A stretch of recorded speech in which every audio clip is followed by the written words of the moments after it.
Your Rise and Shine Monday edition, reaching live from the beautiful hills of Ibiakuren. And yes, we were talking about popular political participation, how citizens can take part in political process, and of course, in the process of bringing in new political leaders that will settle the affairs of states and Nigeria at large. Come 2023. And joining us on this conversation right now is a geopolitical, socio-political affairs analyst in the person of Patrick Edeke.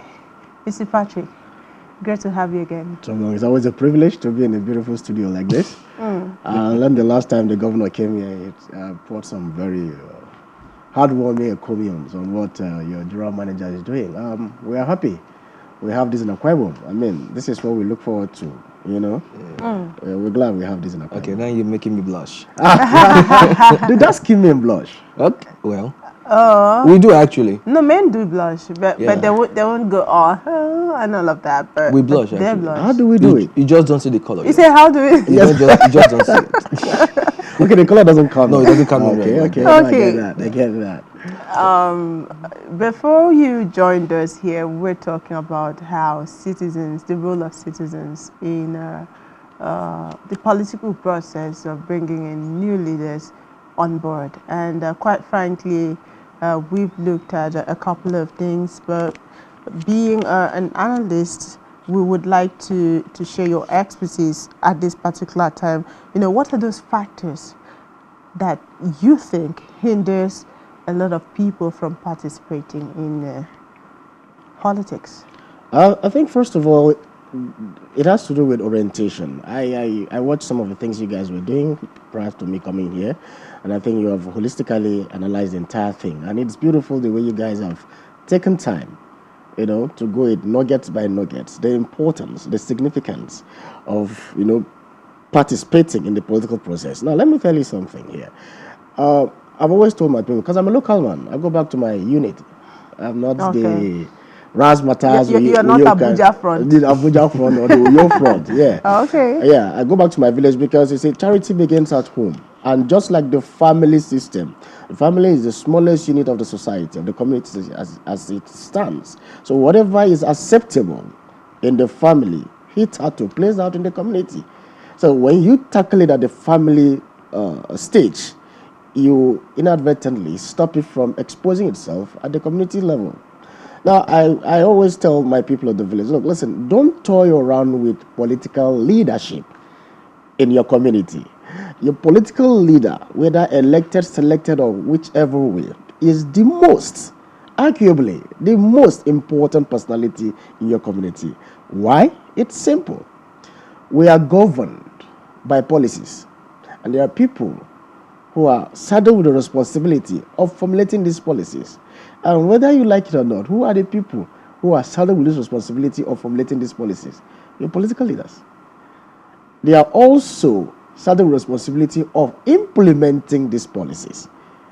So now, if you don't participate in the process of selecting or electing those who will hit out to determine how you live, the way you live, what is due to you, are you not shooting yourself in the foot? So it's not about expansive grammar. It's simple. Your ideas, your concern is passed through somebody, and then you must be part of the person you are bringing in. So it's simple. I'll tell them, I think it's orientation. It has to do with orientation. So I think the National Orientation Agency or the State Orientation Agency, whatever they are, the political process must be taught to the people again. That you need to be part of it, because you don't just go back home and sit in your armchair and say, oh, that guy is not doing well. That woman is not doing well. You're supposed to be part of bringing up that woman, because you see, at the local level, we all know ourselves. No matter how long I stay, no matter how long somebody stays without coming to this village, once you come and say, that is the son of so person.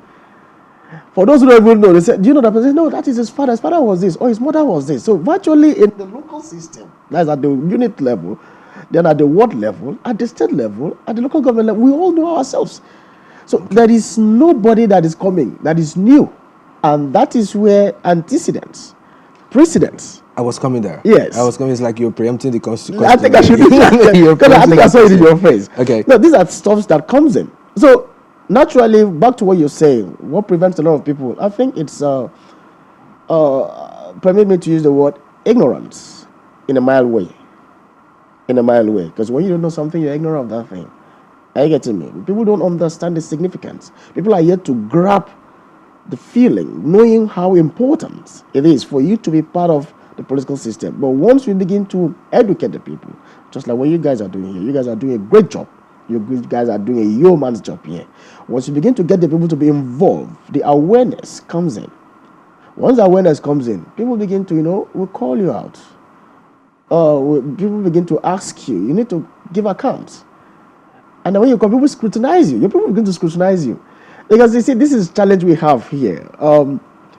We begin to put square pegs in round holes. Why? Because the people seem unimportant. They're not interested. So let them just go and do what they are doing. Okay, I would like to ask you this, because we are in the peak of politics where, the actors are already scripting their roles and already, they started acting already. And we've seen quite a number of young persons who assumably are participating already in the process. But what do you consider as political participation? Is it just, sounding drums or forming groups and support groups to support aspirants who are indicating interest? What do you really, how would you classify participation in politics? Yeah, for me, politics is not like a season. For me, and this is my personal opinion, it's not a season. It is an everyday thing, a continuous process. For me, it's not like, okay, we're in 2023, okay, we're in 2022, we want to go start voting. No, that's not politics for me. Politics for me is what those in authority, those who have elected, those who have been appointed, those who have selected, do in relation to humanity. Because it's a process for me. So governance for me, it's politics, not the razzmatazz involved with this particular season. That being said, what I consider political participation in public, everybody, it's not just limited to just voting. Election. It's not just limited to election. That's why I say for me, it's a continuous process. We ask for accountability. For me, that's political process. And you can only ask for accountability if you're part of a process. If you're not part of a process, you wouldn't even know what to ask for to start with. A whole lot of people don't even know the responsibilities of those who represent them. I had the privilege of sitting down with my people. Like I told them, I'm a village person, I'm a local person. I told them, do you know that we can recall our councillor?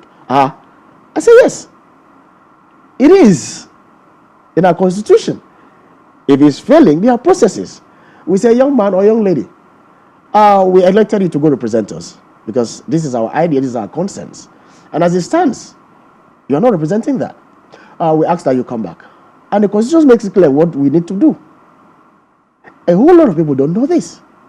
And that is why you see when politicians, quote, because I don't like using that word, because a lot of people look at, when you say politician, people like, look at it from the negative part of it. Now, so when I say, let me use the word, when aspirants, those who aspire to govern, to serve, let me use the word serve, to be a little bit mild, those who aspire to serve, when they come, the electorate is like, just give me something, I know that when you get there, I cannot get access to you. But it's not supposed to be like that. This is coming up as a result of we not knowing what we are supposed to know. I said that again. This is as a result of we not knowing what we are supposed to know. Because information, credible information, transforms you credibly. No doubt about that. So once you know something, it comes it's like a light. It lightens you up. Let me digress a little bit. Prior to now, we're Africans. We believe in if somebody gets sick, so something like that. Okay. But most of these things were as a result of hypertension. Then just somebody slump. Why? Because we did not have this culture of taking our BP, our blood pressure, our sugar level. We don't have that culture. But if you know it and you see somebody behaving abnormal, tells you, I have slight headache, I have this, okay. When was the last time you checked your vitals? Information. So for me, it's not restricted to just voting. It's not restricted to just election. It's in the continuous process, the awareness. They need to register. You get people, listen. You need to, you cannot just sit down and disenfranchise yourself. It is a constitutional duty for you to participate. So we need to get the people to know that this thing is a duty to you. It's an allegiance to the government of the day, to your country, to your state, to participate in to participate in the selection process or election process of those who are saddled with responsibility to serve you. Now, this listen, it's like every aspirant that comes to you, I tell my people, is applying for a job.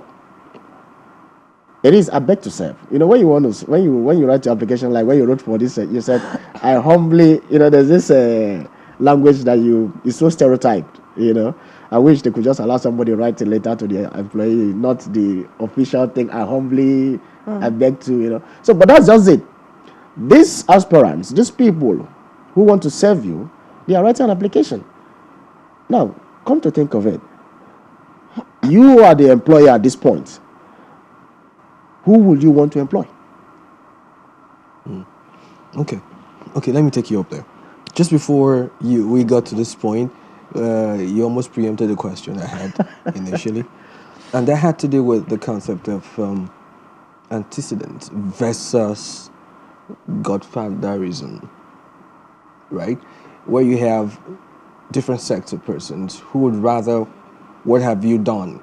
What are the things you have done? What have you been able to achieve before now that makes you think you're able to, perform in this capacity?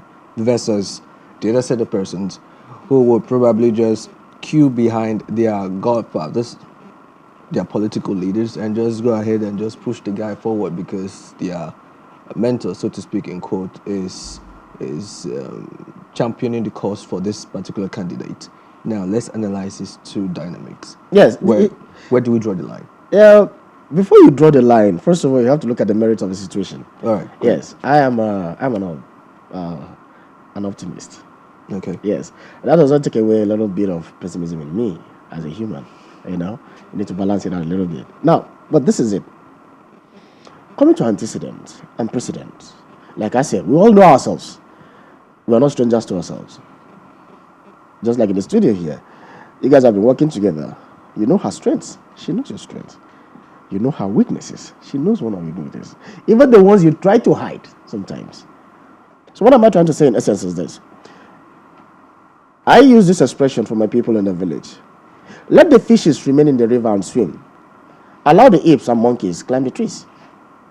Because the time you will take to teach the smartest fish tree climbing, the dumbest monkey or the dumbest ape does that effortlessly. What am I trying to say in essence? We know our strengths.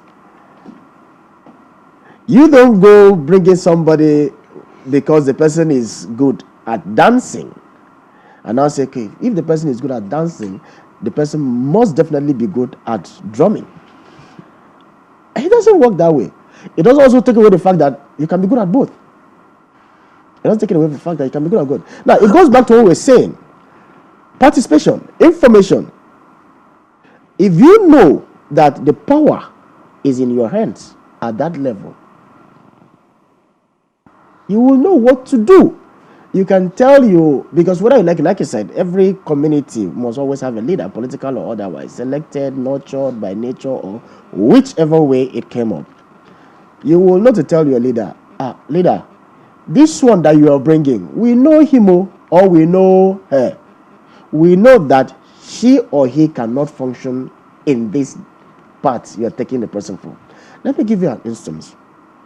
In Akwa Ibom State, we have the Commissioner for Information and Strategy.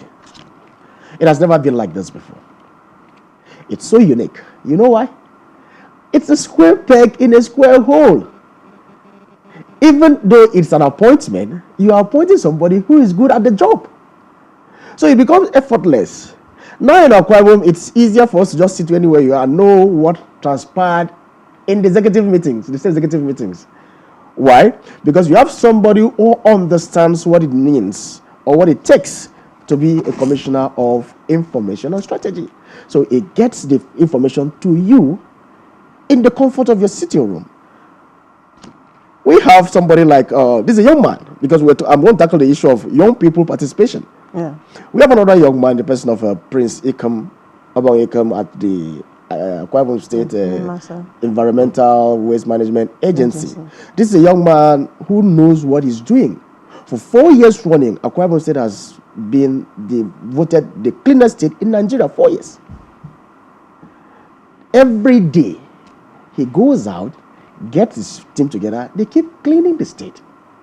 This is another young man. So sometimes, you see, when you have a square peg in a square hole, you go home and rest.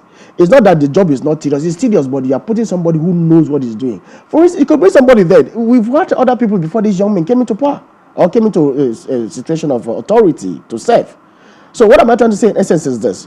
You can always tell if you participate, that is it. If you are participating in the process, you can always tell your political leader or the godfather, this one you're bringing, we know her, we know him, we know his strength or her strength. They can't function in this particular office you're bringing them. How about you put them in another office? This guy, we have seen him over time. This guy, we have seen his antecedents. We've seen his capacity. We'll see what the person can do. Let's go with this person. There are two people. There are people who have been tested before in offices. And there are people that have not been tested, but we know that they can do it. So you judge them differently. When you look at them from your prism, you look at them differently. We have tested this particular individual. He or she hasn't done well. So why are we sending the person back again? Okay, now, let me follow you up on that. You've painted a very real case scenario now.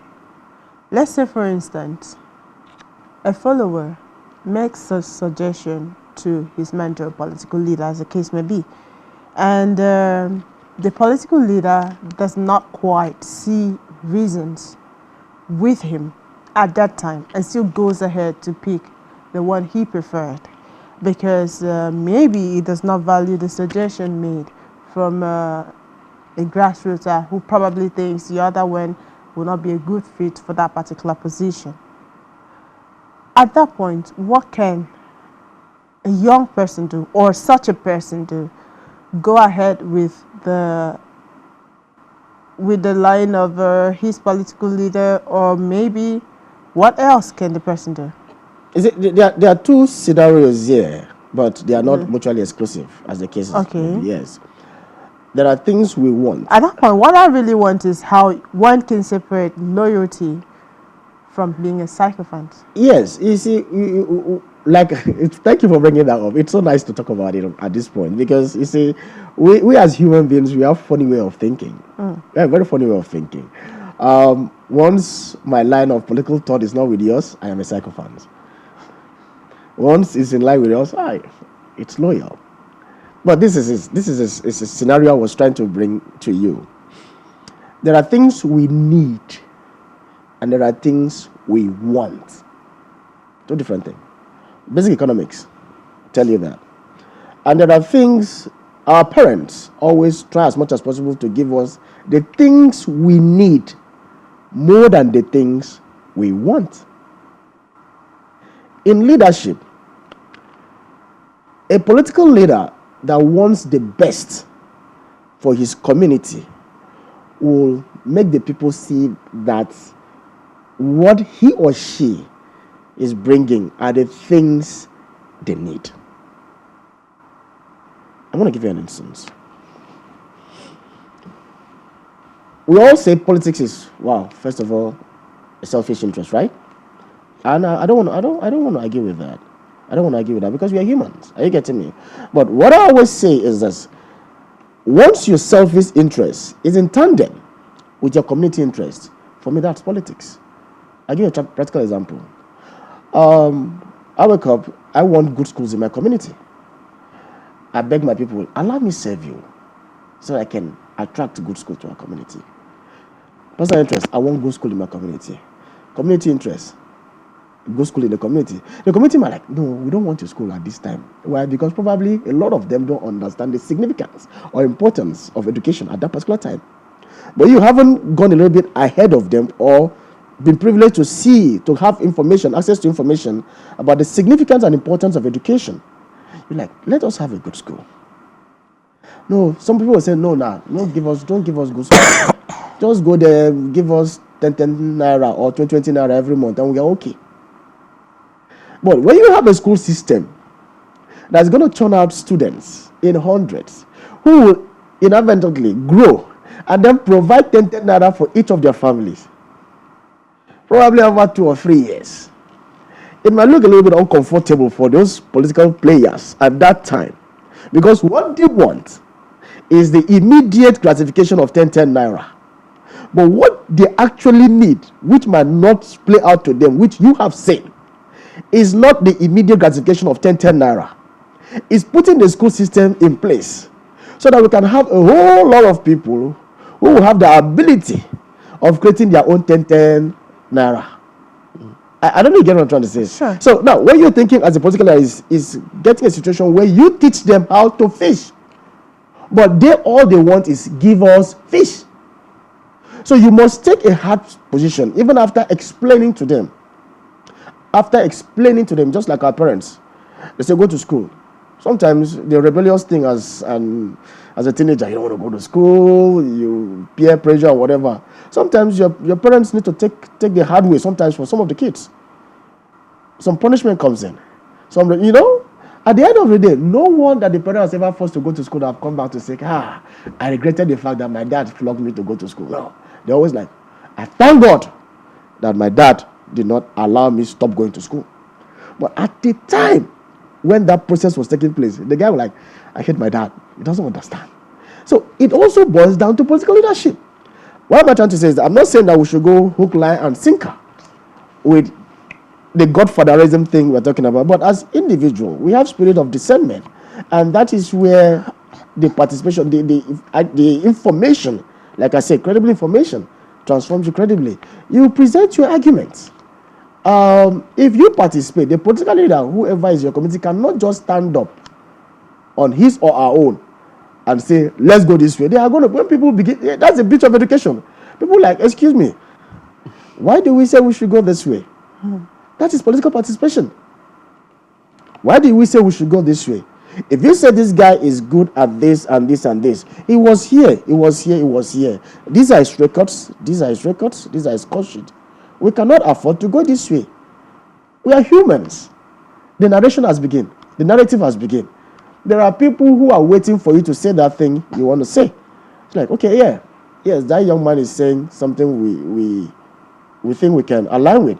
Okay. And that is why before now, in communities, they put up money together and send people to school. You know why? Because that person comes in as a light to the community. All right, very well then. We'll still come back because I still have this question about, is the average Nigerian's vote valid or not in the political system? We'll take a short break, and when we come back, the show continues. Please stay, don't go anywhere.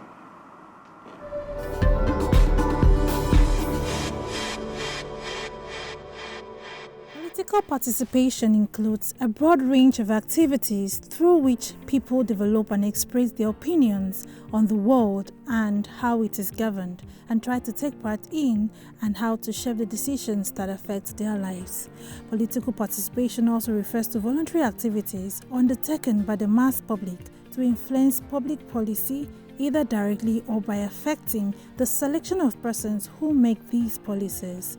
It has not happened that an incumbent will come and appear for a live debate. It has never happened. But if President Muhammad Buhari makes history by appearing for this debate, his name will be entered into the nation's annals of positive politics. Examples of these activities include voting in elections, helping a political campaign, donating money to a candidate or cause, contacting officials, petitioning, protesting, and working with other people on issues. particular activities cluster into modes of participation. Political participation and recognition is also a basic platform for gender equality. In democratic countries, women have achieved formal equality with men in many areas. They have attained the right to vote, to stand in elections, and to compete for political office. However, women still remain vastly underrepresented in local and national assemblies. Political decision-making is also seen to be probably a matter for the exercise of impartial judgment steered by a view to the general interest of the state union as a whole. Hence, for classical liberalism, the presence of the political representative ought, from the standpoint of the constituent, to be considered immaterial.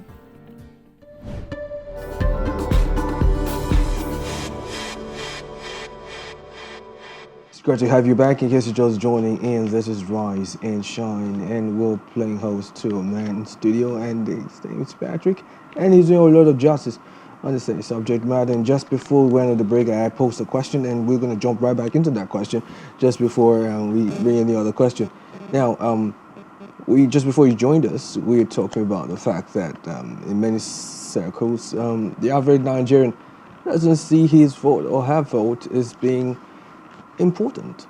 Now, what's your opinion of that? I mean, given the instance where we've had a number of a number of violations of, say, you go to vote and then somehow your polling unit, you're just 10, but somehow we have 100 people who voted, and then your vote, you're laughing already, and then your vote doesn't count at all. So, I mean, what are your thoughts on that? You see, there are processes in virtually everything that takes place in the world. The original idea, it's always a good one. But people look for a way to circumvent this original idea and then begin to cause some disruption in the system. It's natural with people. Because the Bible says the heart of man is desperately wicked. So a desperately wicked heart is poised to do things that are not pleasant. It's also lack of information. It's orientation that makes you think your vote don't count. Let's look at real life situation. Why do politicians come to bribe you with money if your votes don't count? Why do the toggery takes place at the polling unit if your votes don't count? Why are you asked to register, revalidate, and validate your position as a voter if your vote don't count? So it's a reverse psychology. Those who tell you your vote don't count is what they have told you. But now they are asking you to pass through these activities, and yet they come to tell you your vote don't count. And then you go back home because you don't know. That's why I say kudos to you guys for doing what you guys are doing. Your vote counts. That is why they come to your ward. That's why they come to your units to campaign, to apply. I want to stop using the word campaign. That's why they come to your unit to apply for the job. Because they know your vote counts. That's why they come to your unit, to come to your chapter. They come to your house because your vote counts. Let me give an instance. Before this particular season, where the election process comes, hardly some of them don't pick your calls, right? Beautiful. At this particular moment, they pick virtually all your calls. They attend your baby naming ceremony. They attend your birthday. They attend your New York festival. Why? Because your vote counts. Then they come back and tell you your vote don't count. Why? Because they want to put it in your head that you're still insignificant. Meanwhile, you are the employer. You are the employer. So we are using this particular platform right now to tell everybody that your vote counts.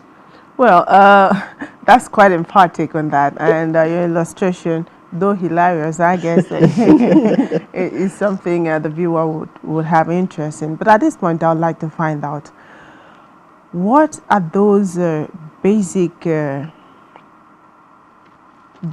qualities that people should look out for in a candidate? You know, they are already, like you said, they are going to different words, occasions. I don't know, do we celebrate New Yam festivals here? so New Yam festivals and all of that. To apply, like you say, borrowing your terms. What are those basic things? Because if someone is applying for a job, let's say peradventure I want to employ someone in my company, personally I have qualities I'm looking out for. But for a public leader, a leader who wants to be employed into a public office, what are those qualities that people should look out for? First of all, you need to educate the people to begin to think right. What am I trying to say is this. As a kid, you know, when you were as a kid, probably your parents will give you 2 akara. Eat 2 akara, pap, and go to school. And then you were someone like me, I love akara. You're like, the day you have money, you're going to buy a lot of akara and eat. At that particular point, that's how you think. You want a lot of akara. Well, your parents are not looking at it from that perspective. So if your parent begins to drum into you other values more than akara. And I tell you, whether you like it or not, growing up, once you grow up, the way you have money, you look at kids, once they have money, it's either they rush to go and buy chewing gum, or they just buy something immediately to gratify their tastes. They don't understand the beauty of delayed gratification. They don't understand value system. So people need to be reoriented on how they think and how they can discern.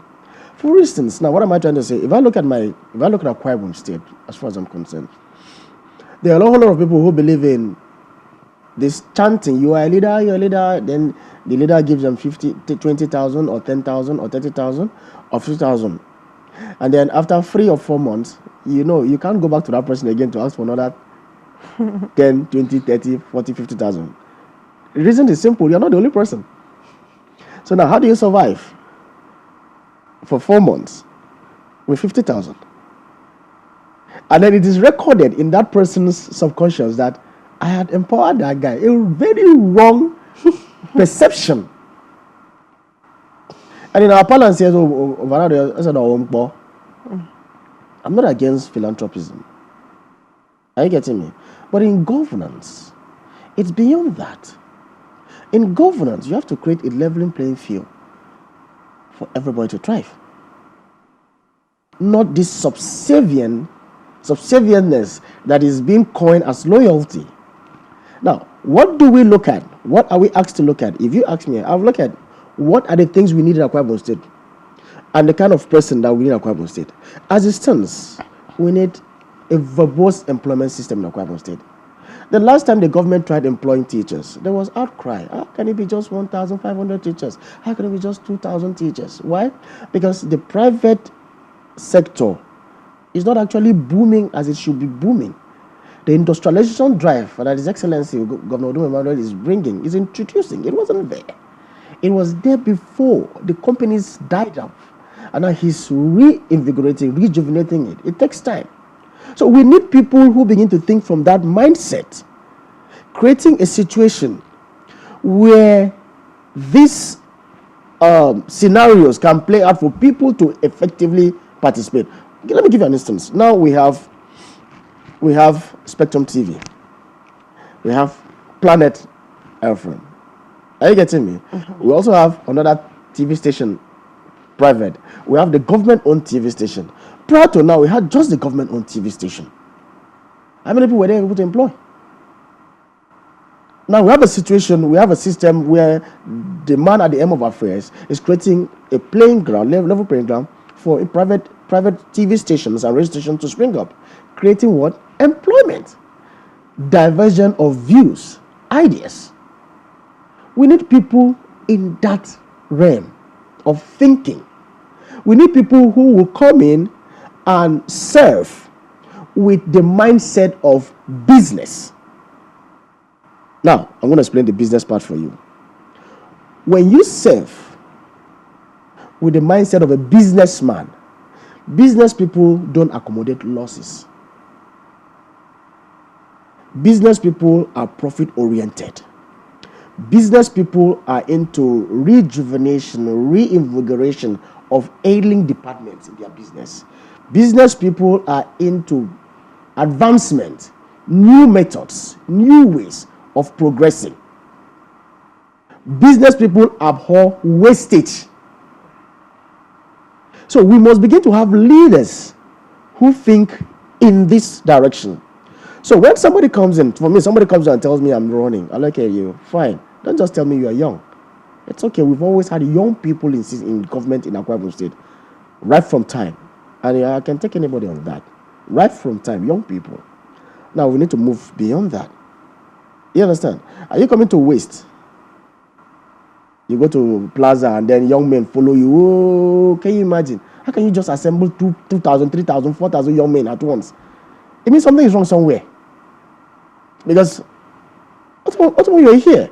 And then they tell you, Ubong, sorry, you are here. And then they tell you one man is at plaza. Will you run out of this place to go to plaza? You will not, because you're carefully employed. So we need leaders who will come in and say, hey, where are the professionals? There's a job for you guys.